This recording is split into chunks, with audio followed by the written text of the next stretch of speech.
Hi friends, welcome to our channel. ఈరోజు మనం Rathasaptami special పరమాన్నం చేసుకోబోతున్నాం. ఈ ప్రసాదాన్ని సింపుల్గా ఇంట్లోనే ఎలా తయారు చేసుకోవాలో చూద్దాం. ముందుగా ఒక గిన్నెలో 2 గ్లాసుల పాలు తీసుకొని స్టవ్ మీద పెట్టండి. ఈ ప్రసాదం కోసం ఇత్తడి గిన్నెని జనరల్గా వాడతారు. మా దగ్గర ఇత్తడి గిన్నె అవైలబుల్గా లేకపోవడం వల్ల వాడలేకపోయాము. స్టీల్ గిన్నెనే వాడుతున్నాము. ఒక ప్లేట్ తీసుకొని 3 పిడికిల బియ్యం తీసుకోండి. బియ్యంలో ఇలా 2 స్పూన్స్ నెయ్యి వేసుకొని బాగా కలపండి. ఈ ప్రసాదం కోసం బియ్యాన్ని నెయ్యితోనే శుభ్రం చేసుకోవాలి, నీళ్ళతో చేసుకోకూడదు. మరీ ఎక్కువ నెయ్యి వేయకండి, ఎందుకంటే వేసిన బియ్యం ఉడకడానికి చాలా టైం పడుతుంది.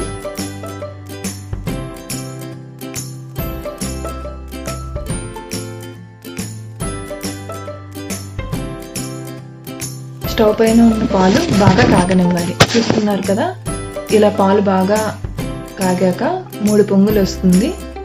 ఇలా 3 పొంగులు వచ్చాక మనం నెయ్యితో శుభ్రం చేసుకున్న బియ్యాన్ని వేసుకోవాలి.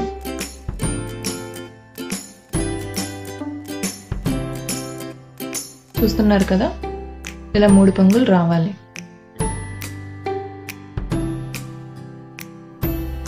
ఇలా 3 పొంగులు వచ్చాక శుభ్రం చేసుకున్న బియ్యాన్ని వేసుకోవాలి.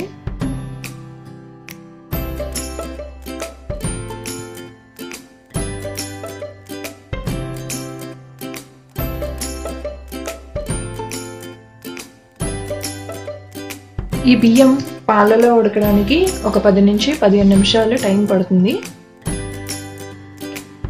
జనరల్గా ఈ ప్రసాదం కోసం కొత్త బియ్యాన్ని వాడతారు.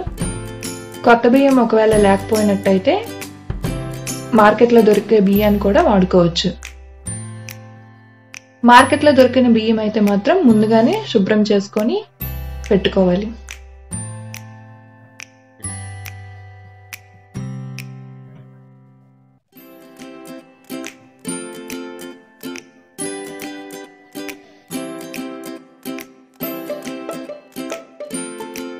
చూసారు కదా ఫ్రెండ్స్, అన్నం ఉడకడం మొదలైంది.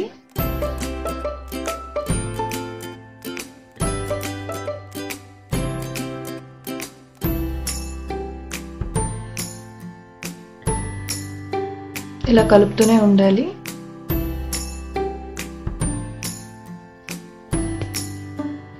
అన్నం బాగా ఉడికే వరకు కలుపుతూనే ఉండండి.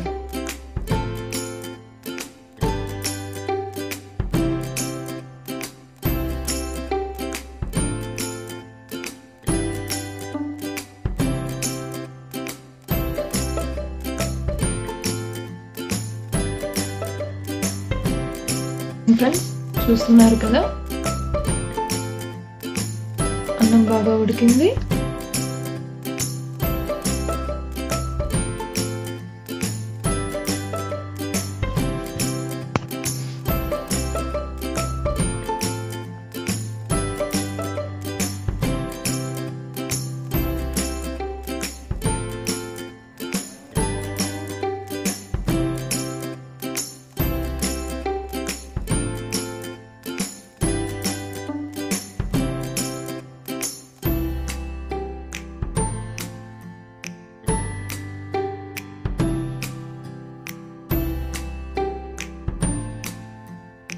ఇలా ఉడికిన అన్నంలో బెల్లం లేదా పంచదార మనం రైస్ ఎంతైతే తీసుకుంటామో అంతే మోతాదులో వేసుకోవాలి.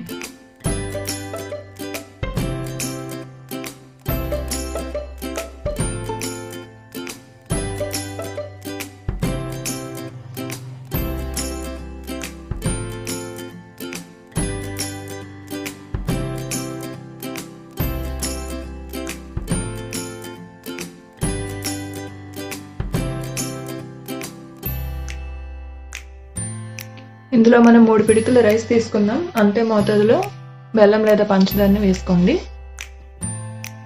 ఇప్పుడు జీడిపప్పు కూడా వేసుకోవచ్చు. అలాగే యాలకులను కూడా పొడి చేసుకొని వేసుకోండి.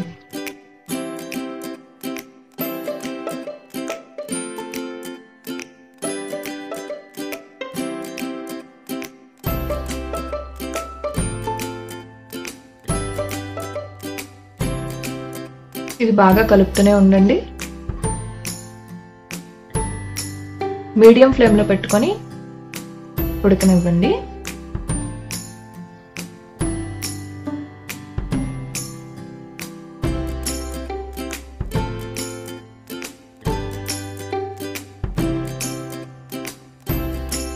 ఇలా ఒక 5 నిమిషాలకి అన్నం అంతా ఉడికిపోతుంది.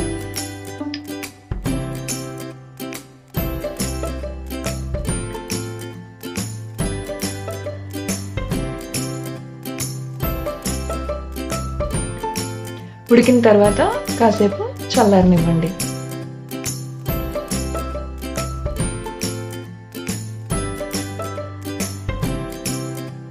ఈ రథసప్తమి ప్రసాదాన్ని చిక్కుడాకులో వేసి దేవుడికి నైవేద్యంగా పెడతారు. చూసారు కదా ఫ్రెండ్స్, ఆ వీడియో కనుక నచ్చినట్టయితే లైక్ చేయండి, షేర్ చేయండి, అలాగే సబ్స్క్రైబ్ చేసుకోండి.